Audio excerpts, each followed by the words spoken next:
Молодежный форум под знаком «Лукойл Коми» проходит в Усинске ежегодно. В нефтяную столицу республики съезжаются десятки активных, целеустремленных и грамотных молодых людей, начинающих свой профессиональный путь в нефтяной промышленности. Программа традиционно очень динамичная и насыщенная. Собрание совета молодых специалистов, круглые столы с руководством, церемонии посвящения, экскурсии, тренинги и конкурсы.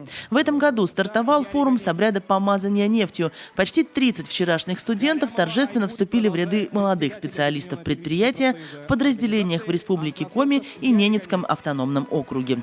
Ежегодно в «Лукойл Коми» трудоустраиваются до 150 выпускников вузов. Основная их часть из Ухтинского государственного технического университета и его Усинского филиала. Помимо посвящения в нефтяники, в рамках молодежного форума прошел 18-й конкурс молодых работников и специалистов «Лукойл Коми» на лучшую научно-техническую разработку. На открытии участников приветствовал генеральный директор «Лукойл Коми» Александр Голованев. Это возможность молодому человеку проявить себя, показать свои способности. С другой стороны, это возможность эффективно формировать кадровый резерв для нас в компании, потому что все равно ставку мы на молодежь делаем и будем продолжать делать и дальше. Поэтому это, безусловно, важное для нас всех мероприятие.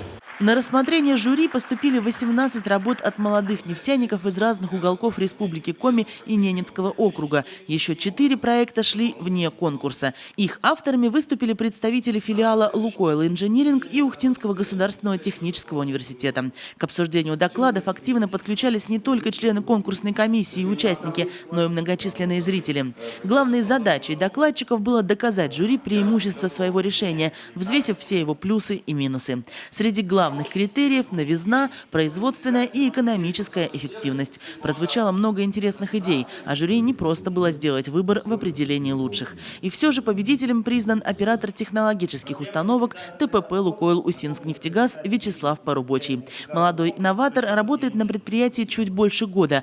Его проект – переработка нефтеслоев путем центробежного разделения неоднородных систем, направлен на увеличение эффективности подготовки нефти. Устроился в том году на работу, вот сейчас где я работаю, был еще оператором ОУ, обезвоживающих и обезсоливающих установок. Была явная проблема в цеху, с которой не знали, как бороться. И я просто поговорил с технологом, говорю, вот центрифуга есть. Они говорят, мы как раз тоже рассматриваем центрифугу, иди-ка поучаствуй в научно-технической конференции. А я хотел. Немного не хватило до победы молодому геологу Ирине Ямсковой. Она работала над проектом «Комплексный подход к разработке Ярикского месторождения на основе геологического моделирования». Я хотела принести в первую очередь пользу.